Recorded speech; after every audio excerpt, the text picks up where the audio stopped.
Alright guys, welcome to 2024. If you've noticed, I've rebranded my channel to the Mad Minuteman. I was watching a video talking about like Minuteman Rifleman 101 stuff. There's a lot of good content, but I feel like, it's regurgitating kind of Army doctrine, basic training kind of stuff, which is cool. There's a lot of valuable information in there. However, I feel like it's not really going to be applicable for a civilian Minuteman in the aspect of the Army is the big Army, the big Marine Corps, where you have logistics and firepower and manpower, which you're not going to have as a Minuteman, even if you have a small group of people that you have put together. The most likely application will be in some sort of defensive force, some sort of neighborhood protection group, or guerrilla warfare if there is anything offensive in nature. It's going to be about keeping your territory safe from raiders and potentially foreign militaries, or worst case domestic military. However, I don't feel like that would be the case at the moment. So what I want to do is take some videos from 2023 and we're going to overlay them. And so it's kind of going to be like a, hey, what did we do in 2023? But also use that as kind of like the video that's going to go with what I'm talking about. It won't be exactly matched up, but what I want to do is give you something to look at, and it'll roughly match up with what I'm talking about. You may or may not have seen it, right? It depends if you're a regular subscriber or a viewer of my channel. And if not, welcome. You get to see some of the variety content that I make. And, this is a lot more for fun and just kind of recording what I do over the year and taking topics and things that I learn and sharing them. So my approach is to be very practical and look at the training and where the application is in a way that it would make sense for your average civilian with those limited resources. So anything that I pass on, I feel like I've validated it because my source is good, and I'm not trying to just regurgitate stuff. So anyway, I feel like that's something that separates me from others, is I try to articulate the whys and hows. I'm not always going to spell out every little thing for you either. This is something I learned from John McPhee, which is he's going to give you like a one-line kind of thing. And it's up to you to problem solve and fill in the blanks and articulate yourself. And I found that it kind of forces you to learn. It gives you the information, it gives you the answer, but if you want more, obviously you can get more but it makes you think. And it's more important that you become a self-determined, and it's not like Travis Haley here, but you got to be a thinker before you can be a shooter. You want to really start to understand things at not only like just at a basic level or just at the level you see in front of yourself, but what are the secondary and tertiary effects. That's something I learned from Shrek, and it's been very invaluable. Not only understanding what it is at face value, but how does these things you do, how are they affected, or how do you understand them at secondary levels, tertiary levels, right? That gives you a more of a depth of understanding. I do feel confident in talking about what I do talk about, and if I don't, I'll shut the fuck up and I'll stay in my lane, right? So, back on topic. Becoming a Minuteman Rifleman. That's the title of this video. It may actually not be, but this is the topic of conversation. What is a Minuteman? Class of American militiamen who volunteer to be ready for service in a minute's notice. What does that mean to me? That means you've already got your guns, your gear, any equipment, all the skills already ready to go in 1 minute. That means you are not in the moment getting your gear together. You're not in the moment prepping your guns. You're not in the moment out of shape or not having the skills necessary to execute as a valid Minuteman.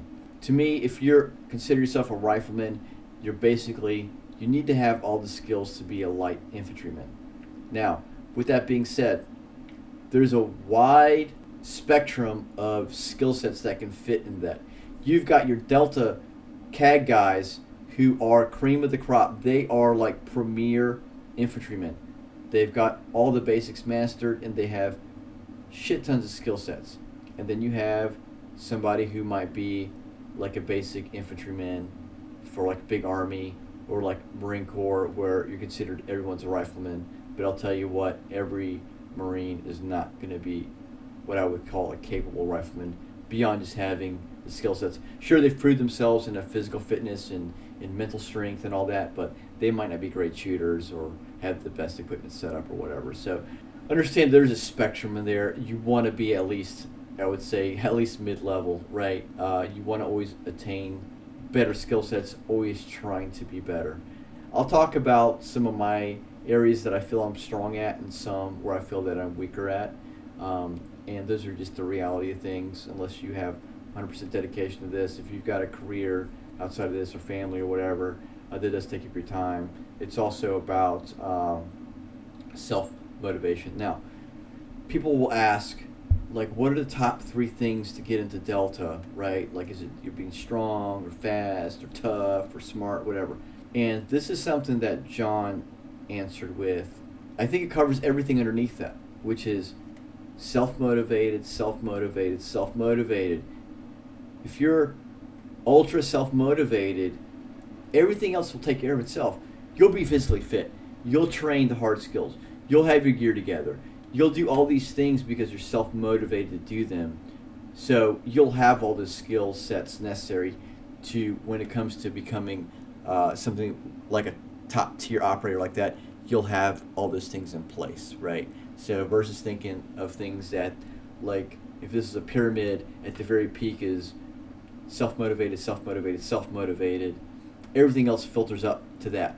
Versus looking at things on like the second or third or fourth or fifth levels that are just more specific, but are not necessarily more important than other things, right? So if that makes sense, hopefully it does. If not, throw me a comment below, and I'll try to explain it a little bit more. But anyway, so the objective of this video is to define the core skills and concepts one must know and understand to be a capable Minuteman.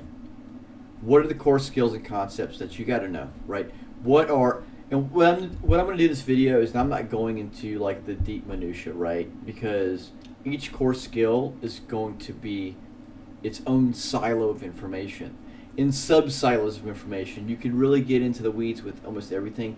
I'm going to look at this as a high-level view, and you know, I've got some videos on some of this stuff, and I try again, in a lot of videos I keep it high level, or if I'm training with someone who doesn't have these skills, I start them out with the foundational level, right? So if I title something CQB Fundamentals, well, to be effective at CQB, you have to have strong fundamentals, because what you're doing in CQB, which is for me 0 to 150 yards, think a courtyard, maybe a hallway in a hospital or school, or an open area like of a sports field or something, right? Anything like that, that's considered CQB, right? Not just room to room stuff. So you have to be able to manifest those shooting skills, and those shooting skills start with solid fundamentals. When you're doing CQB, or if you have to do CQB, or if you have to do close quarter battle and whatever scenario, I'm leaving it very ambiguous so you can use it in a way that what applies to your imagination or your job or whatever you're doing as a listener.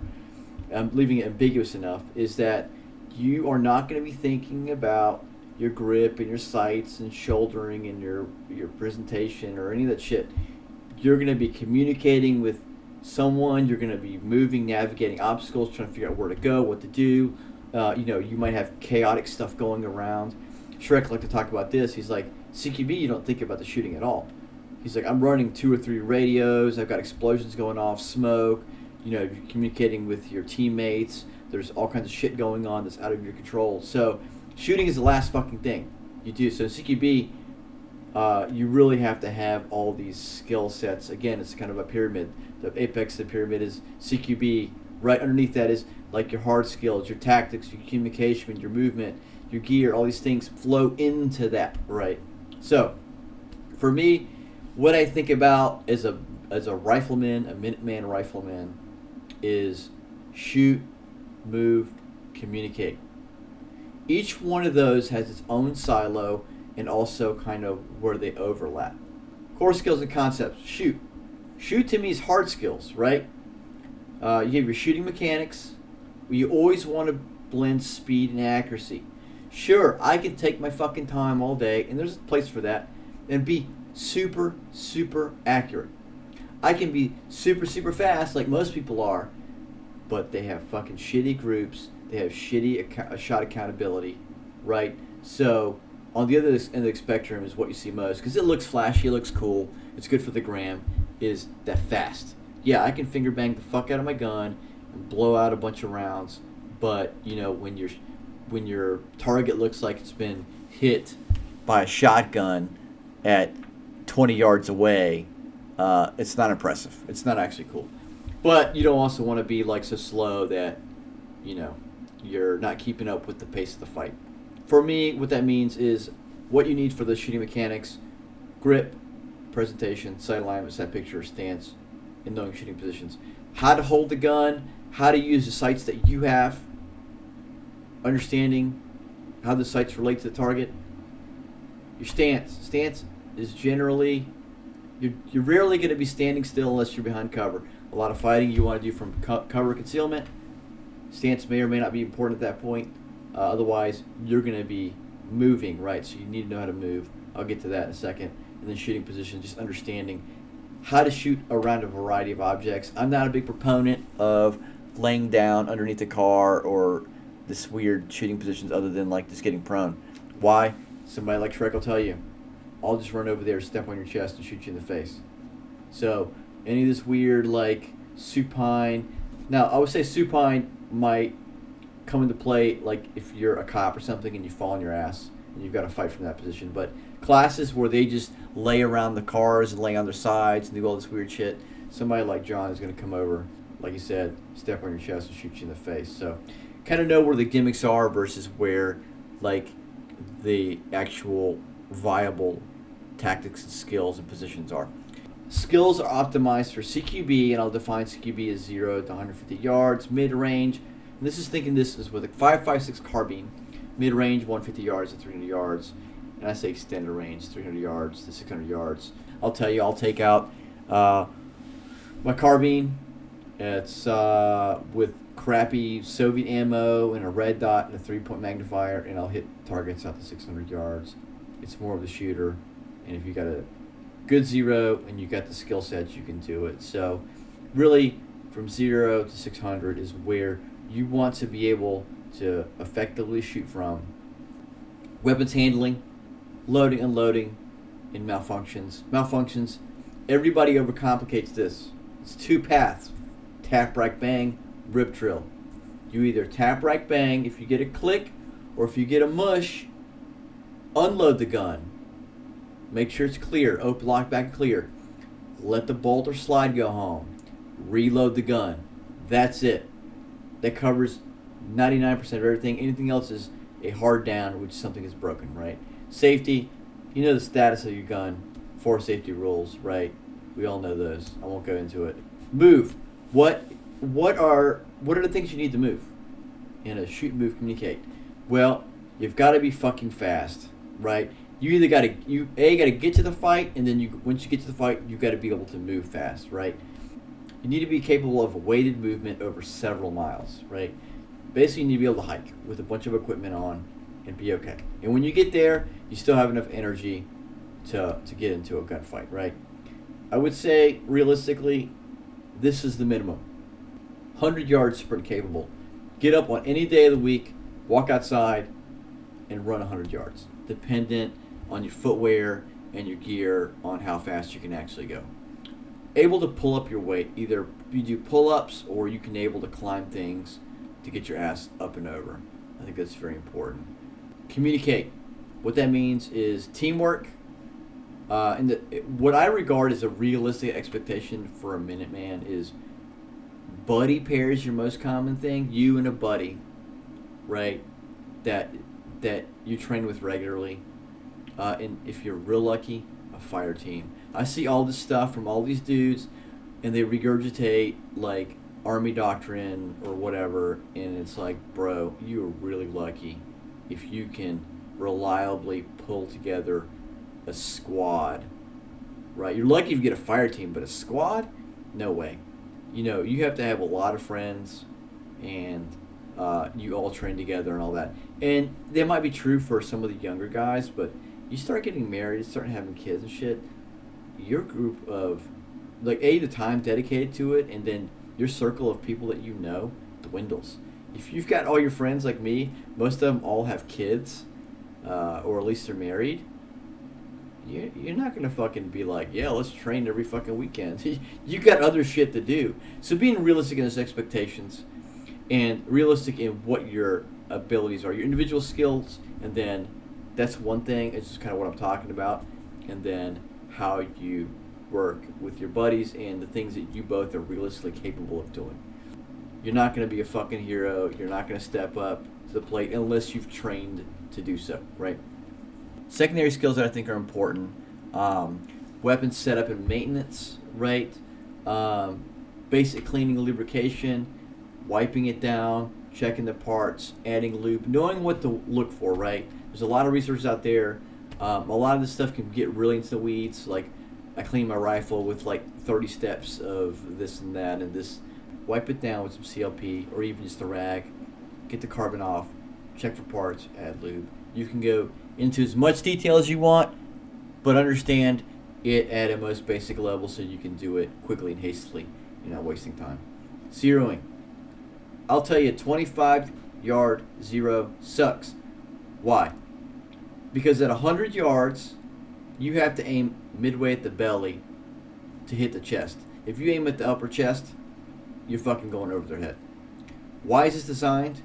It's for a bunch of knuckleheads with mediocre skills. That's the Army's fault, in my opinion. Mediocre skills to just aim center of a body out to 300, hopefully make a hit. That's what it's designed for. It's not designed for precision shooting. It's a catch-all zero for catch-all mediocre to low-level shooters.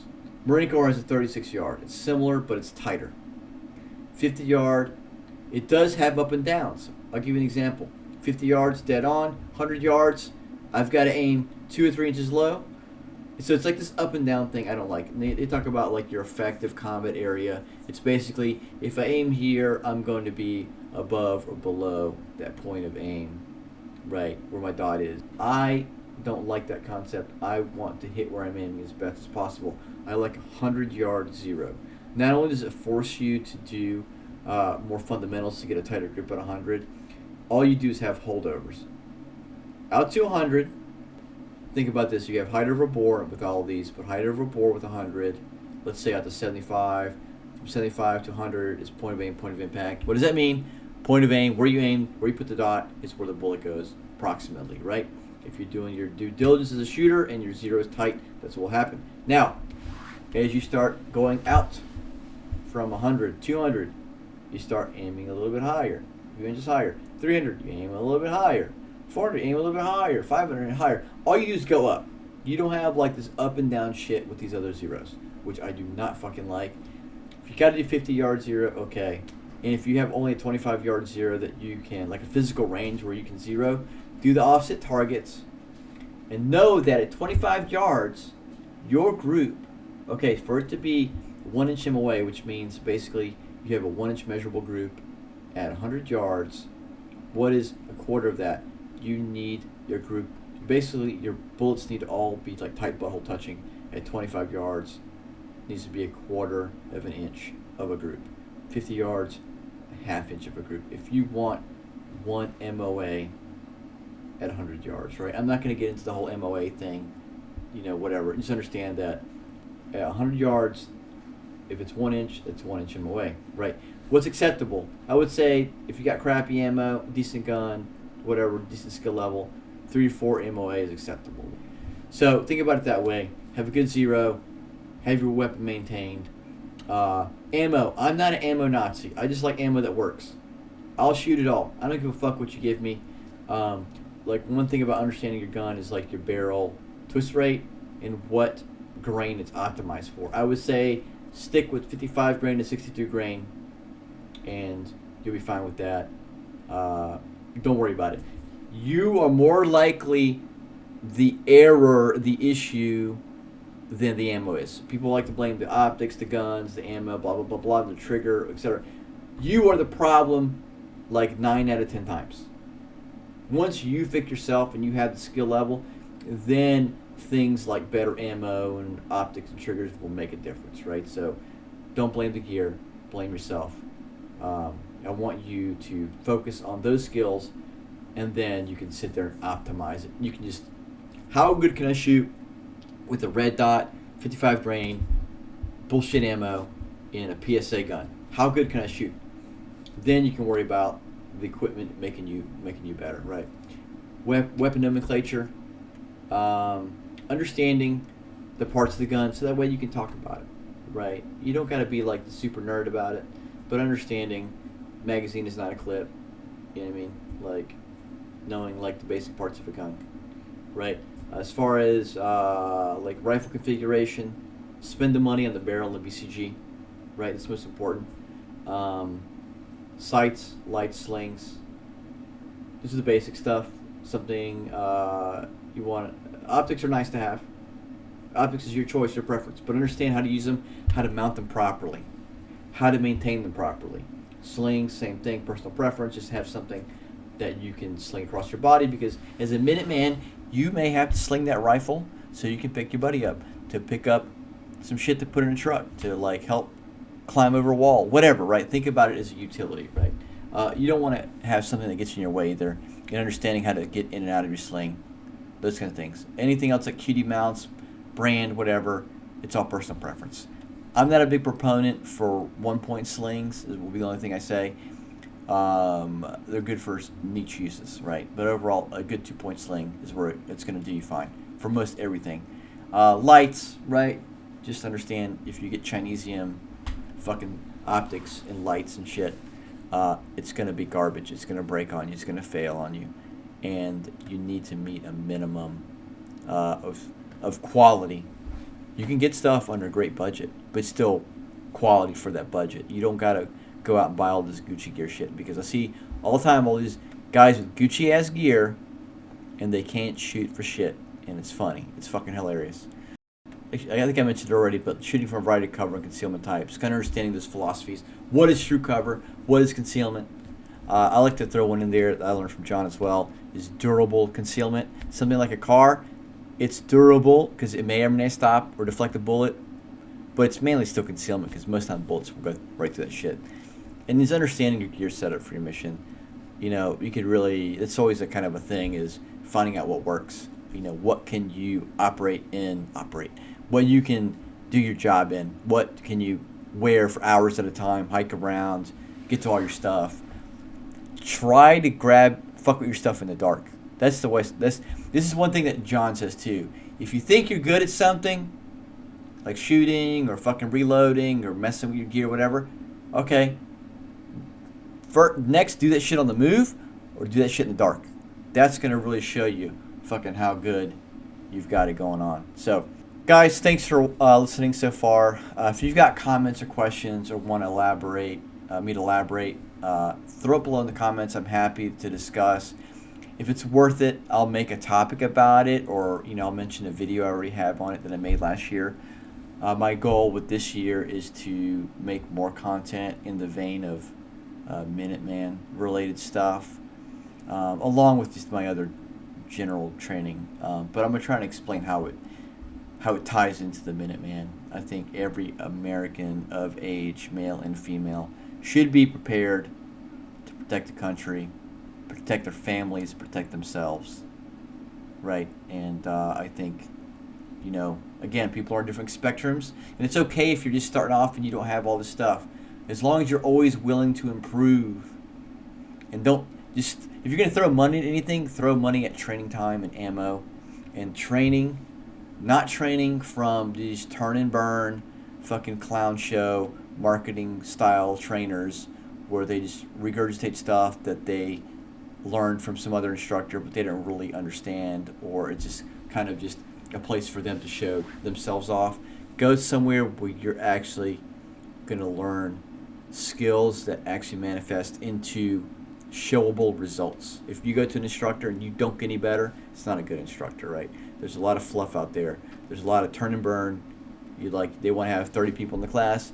They got a fat paycheck, and you felt like you did a good job because it was more entertainment than it was real training, right? If you train on your own, have a methodology, set goals, have some kind of metrics, videotape, archive it. Even if you don't show it to anybody, have that. For me, recording and watching training, I can go back and be like, oh man, I did that. I didn't know that.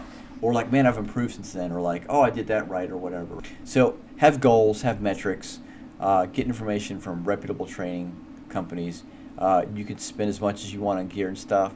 Gear is not going to make you better. If you spend money on fucking night vision and armor, all this stuff, but again, I have you shoot like a fucking basic ass drill and you fucking suck at it, don't know how to do basic malfunctions or fast reloads and stuff.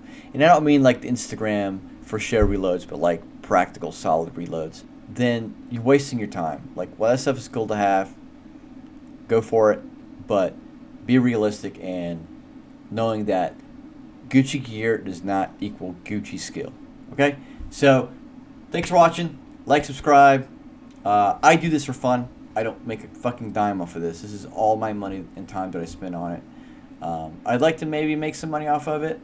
I'm not going to set that as a thing that I must have. I want to show this for you to have. Hopefully you're the right kind of person watching this and you get something out from it. If that's satisfying enough, and then I can look at the shit when I'm old and I can't do it anymore. So thanks for watching. See you in the next video. Happy New Year. Welcome to 2024. Hopefully it doesn't suck as much as 2023 did.